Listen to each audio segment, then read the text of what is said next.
শুভেচ্ছা Karen academy Barishal নতুন বাজার। দেখো বাক্যে আমরা দেখো ফার্স্ট সাবজেক্টে আমরা শিখি বা হচ্ছে প্রপোজিশন ইন্টারের জন্য বা নেটারের জন্য একটা টপিক হিসেবে থাকে। তো প্রপোজিশনে আমরা সাধারণত প্রপোজিশনগুলো চিনি কিন্তু ব্যবহারটা আমরা বুঝি না। ইন অন অ্যাট উই কি যেন ফ্রম উইদাউট এগুলো অনেকগুলো প্রপোজিশন আছে কিন্তু আমরা ব্যবহার জানি না। প্রপোজিশন হচ্ছে তো প্রকার তো আছেই। এখন দুই রকমের, এক রকম হচ্ছে ইউজ অফ প্রপোজিশন, প্রপোজিশনের ব্যবহার, আরেকটা রকম হচ্ছে অ্যাপ্রোপ্রিয়েট প্রপোজিশন। অ্যাপ্রোপ্রিয়েট প্রপোজিশন ঠিক আছে, মানে প্রিপোজিশনের যথাযথ ব্যবহার। তো ইউজ অফ প্রপোজিশন আমি বললাম বাক্যে প্রপোজিশনের ব্যবহার। একটা বাক্যে কোন বাক্যে বা মানে হচ্ছে কোন শব্দকে কেন্দ্র করে কোন প্রপোজিশনটা বসবে সেটার ব্যবহারটাই হচ্ছে তোমার প্রপোজিশনের নিয়ম, ব্যবহারের নিয়ম। আরেকটা হচ্ছে তোমার অ্যাপ্রোপ্রিয়েট প্রপোজিশন, মানে হচ্ছে তোমার ওই প্রপোজিশনগুলো বেরিয়ে মুখস্থ থাকা লাগে। তবে আমরা এখন মুখস্থের অংশটা না, আমরা এখন ব্যবহারের অংশ মানে নিয়মের অংশ। একটা জিনিস জানলাম, প্রপোজিশনটাও জানি যে হচ্ছে অব্যয় বা নির্দিষ্ট কিছু শব্দ যা বাক্যের ভিতরে বসে বাক্যের অর্থকে সৌন্দর্যমণ্ডিত করে, অলংকারের মতো করে কাজ করে। আর এখানে তো মাথায় রাখবা যে এখানে প্রপোজিশনের পরে সাধারণত নাউন হয় বা প্রোনাউন হয়। প্রপোজিশন এরপর নাউন অথবা প্রোনাউন হয়, ঠিক আছে? মানে প্রো এন্ড দিলা মানে হচ্ছে প্রোনাউন বুঝবা। তো এই প্রপোজিশনের পরে নাউন বা প্রোনাউন হয়, এটা মাথায় রাখবা, এটা মাস্ট বি। প্রিপোজিশন বলে অনেকে, আমি প্রপোজিশন বলি, এর উচ্চারণটা মূলত প্রিপোজিশন। তো প্রিপোজিশনের পরে তোমার হচ্ছে যদি ভার্ব বসে তাহলে আইডি করে নাউন করে দিতে হয়, এটা তো মাস্ট। এখন খেয়াল করো কোন নাউনের পূর্বে কোন প্রপোজিশনটা বসবে, ভার্ব সেন্টেন্স ডিপেন্ড করবে, সেটাই আমরা এখন শিখতেছি ব্যবহার। তাহলে দেখো আমি এক এর ব্যবহারটা এখানে লিখলাম, তারপরে আমি এই এর ব্যবহারটা লিখব। তাহলে এখানে এখানে কি বললাম, এক কখন বসে, আমি বললাম এক কিন্তু প্রিপোজিশন, তাহলে প্রিপোজিশনের পরে নাউনকে কেন্দ্র করে বসাতাম। যেহেতু প্রিপোজিশন নাউনকে কেন্দ্র করে বসে, তার মানে তোমাকে কি করতে হবে, নাউন খেয়াল করতে হবে নাউনটা কি। যদি দেখো ছোট স্থানকে কেন্দ্র করে তাহলে এক হবে, যদি ঘড়ির সময়কে নির্দেশ করে তাহলে এক হবে। মানে ধরো হচ্ছে এক এর পরে ঘড়ির টাইম আছে, মানে খালি স্থান আছে, একটা প্রিপোজিশন বলছে এরপর তোমার ঘড়ির টাইম আছে, ধরো 7 o'clock, কতটা, তখন এই যে টাইম তখন 8 o'clock, তাহলে এখানে 8 হবে, তাই না? তাহলে ঘড়ির সময় যদি হয় এই ঘড়ির সময় বলতে এক হবে। কোন স্থানের কাছে একই বাক্যে মানে কোন স্থানের কাছে, এখানে একটা কমা আছে দেখো, মানে কোন স্থানের কাছাকাছি আছে, আমি এখানে বিসাইডও বলতে পারি, অ্যাডও বলতে পারি। আবার দেখো একই বাক্যে দুটি স্থান থাকলে ছোট স্থানের আগে অ্যাড বসে আর বড় স্থানের আগে ইন বসে। মানে আমি যদি বলি I live in Bangladesh at Dhaka, I live in Bangladesh at Barisal.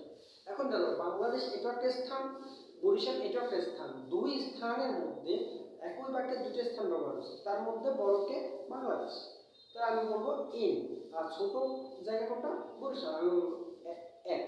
এখন আমি যদি বরিশালের মধ্যে তুলনা দিই, আই লিভ ইন বরিশাল এট নতুন বাজার।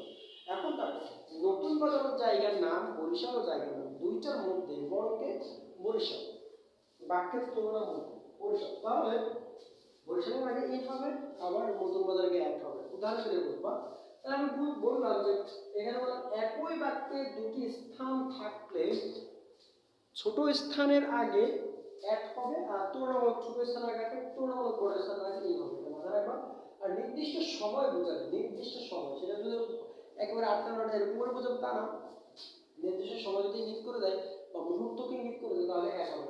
যেমন আমি উদাহরণ দিলাম হি ইজ অ্যাট হোম।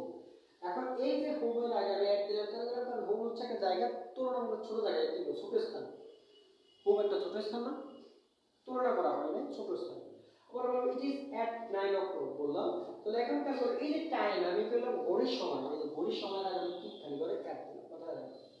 আবার দেখো অ্যাট নোন, অ্যাট 10 o'clock এটা দিয়েছিলাম, আর অ্যাট যে নোন বললাম এটা হচ্ছে তোমার নির্দিষ্ট সময়, অ্যাট নোন, তাই নির্দিষ্ট একটা দিনের অংশ না। আর এখানে বললাম অ্যাট প্রেজেন্ট, এটা মুছে গেছে, at present, at the moment, এগুলো হচ্ছে মোটামুটি এক রকমের, দেখো অ্যাট প্রেজেন্ট একটা নির্দিষ্ট টাইম, বর্তমান নির্দিষ্ট টাইম, আবার অ্যাট দ্য মোমেন্ট এই মুহূর্তে নির্দিষ্ট টাইম, ঠিক আছে? আশা করি বুঝতে পারছো। এখন আমরা ইনের ব্যবহারটা শিখব। কিসের ব্যবহার? ইনের ব্যবহারটা শিখব। দেখো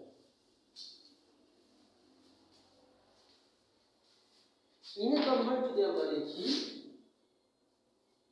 ইন, এখন যদি আমরা বলি মাসের আগে ইন হবে মাস, কমা দিলাম বছর, কমা দিলাম শতাব্দী, শতাব্দী, হ্যাঁ এগুলো কি বলবে। আবার দীর্ঘকাল কোন সময়ের করবে ইন বলবো, মানে নির্দিষ্ট লম্বা সময় দেবে। হ্যাঁ, অতীতে লম্বা কোন সময়, লম্বা কোন সময় এর পূর্বে কি বলবে ইন বলবে, কি বলবে ইন। আশা করি বুঝতে পারছো ইন। এখন খেয়াল করো, আমি বললাম মাসের আগে ইন বলবে, বছরের আগে ইন বলবে, শতাব্দীর আগে ইন বলবে, অতীতের লম্বা কোন সময়ের পূর্বে ইন বলবে। এখন খেয়াল করো, বললাম মাস, তাহলে খেয়াল করো যেখানে আছে আমি বললাম জানুয়ারি, কি বললাম জানুয়ারি না, বাংলা দেখবা। তাহলে জানুয়ারি যদি কোনো ফিলিং গ্যাপ থাকে তাহলে আমি ইন বসাই দেবো, ঠিক আছে। আমাকে এখানে বললো বছর, আমি বললাম যে 2025, তাহলে অবশ্যই এর আগে কি হবে ইন হবে। আমি যদি বললাম এখানে শতাব্দী, আমি বললাম দা সেঞ্চুরি, কি বললাম, তাহলে এখানে কি হবে ইন হবে। কেন? কারণ আমি বললাম মাস বছর শতাব্দী অতীতে লম্বা কোন সময়। এখন আর কাছে লম্বা কোন সময় যদি বলি তাহলে হচ্ছে এরকম ইন দ্য পাস্ট, এখানে বললাম দা ফার্স্ট অথবা ফিউচার, অতীত অথবা কি, এখানে অতীত বাদে তুমি অতীতটাকে লম্বা কোন সময়ের পূর্বে ইন বলবে, তখন ফিউচার ইউটিউবার। তাহলে আমি কি করব, ঠিক আছে। তো আরেকটা জিনিস মনে রাখবা, সাধারণত দায়ের আগে যে প্রপোজিশনটা বসে সাধারণত ইন বসতে পারে, অন্য কিছু বসে, সাধারণত ইন বসে। তাহলে এই যে কয়েকটা পয়েন্ট দিলাম এটা কিন্তু খুব ইম্পর্টেন্ট। এটাকে ছোট মনে করতেছো বা ছোট করে লেখা দিছে বলতে এটা ছোট না। মনে দেখো বাক্যে যত বড় হোক না কেন, সেটা জানুয়ারি বা ফেব্রুয়ারি বা মার্চ এপ্রিল যে কোনো মাস হোক তার আগে কি বলবে ইন বলবে। আর বাক্য যত বড় হোক না কেন, যদি সাল থাকে তার আগে কি বলবে প্রেপোজিশন খালি করে ইন বলবে। ধরো সালের আগে যে খালি ঘরটা আছে সেখানে তোমাকে সাইজের প্রেপোজিশন, তাহলে তুমি প্রেপোজিশন দিতে হবে। আর যদি সাইজে আর্টিকেল, তাহলে তো তোমার প্রেপোজিশন দেওয়ার কোনো কোশ্চেন আসে না। সেঞ্চুরি শতাব্দীতে, আর বলছে একটা লম্বা সময় ইন দ্য ফার্স্ট, অতীত, ইন দ্য ফিউচার ভবিষ্যতে। আশা করি বুঝতে পারছো। এখন যদি আমরা অনের ব্যবহারটা শিখি, অনের ব্যবহারটা হচ্ছে দিন তারিখ, ঠিক আছে। বুঝতে পেরে আশা করি বুঝতে পারছো, স্ক্রিন দিয়ে রাখবা। এখন দেখো জাস্ট আমরা এর উপর ক্লাস শেষ করে দেব অনের ব্যবহারটা, ঠিক আছে। অনের ব্যবহার, অনের ব্যবহার। এখন খেয়াল করো, যদি আমি এখানে লিখি দিন, দিন, দিনের আগে কি বসবে তারিখ, তারিখের আগে কি বসবে, ঠিক আছে। এগুলোর আগে অন বসবে, কি বসবে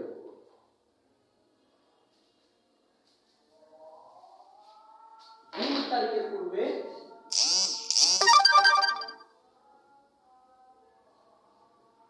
অন বসবে, কি বসবে।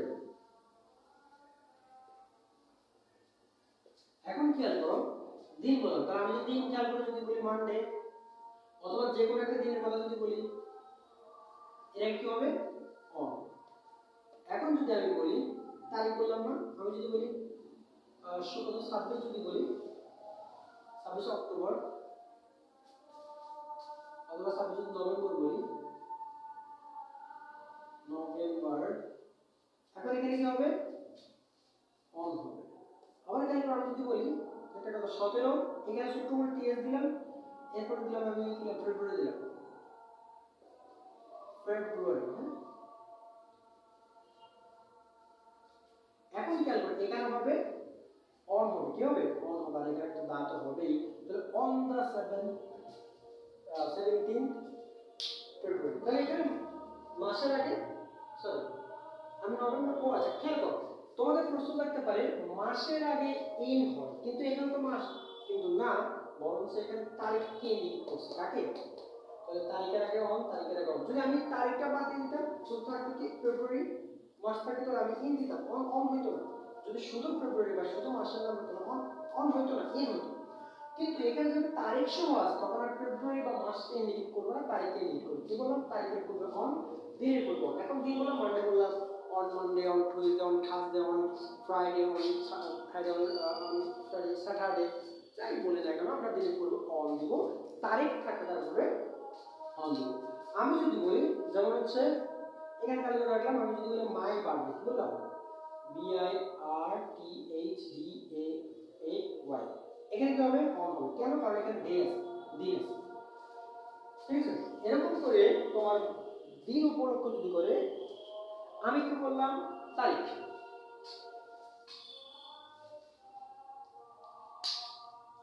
আমি যদি বলি ইন্ডিপেন্ডেন্ট ডে, আর কি আছে? Birthday, independent day. আমি যদি বলি এখানে আগে যদি ইনডিপেন্ডেন্ট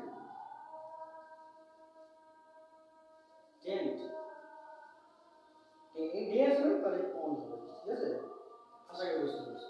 তাহলে আমরা কি ব্যবহার শিখলাম? অ্যাট, ইন, অন, এই তিনটা ব্যবহার শিখলাম খুব ইজিলি।